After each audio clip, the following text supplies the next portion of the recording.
I wonder if you could give us the context or the size and scope of the significance of the vaccine news we've had over the last couple of weeks from Pfizer, BioNTech, and now from Moderna as well. Is this something that prompts a wholehearted rethink of your exposure on European equity, or is it just tweaking at the edges? What is the size and scope of this for you? So we think that we're in a recovery phase across global equity markets. Global equities will move higher over the next 12 months. But as they go up, you will see this broadening out of leadership. Leadership thus far has been extremely concentrated around growth equities.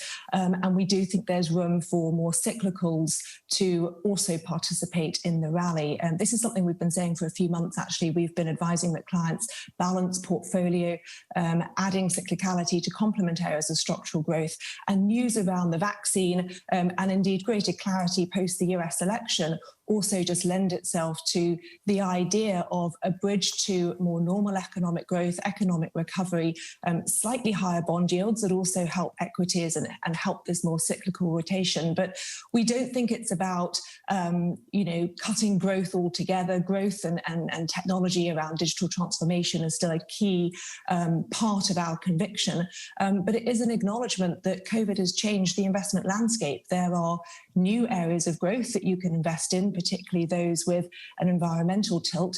And there's also parts of the economy that have been very heavily impacted by mobility restrictions that we've seen and may still be upcoming in some regions as well. And some of those parts of the market do look oversold when you start to bridge towards normality.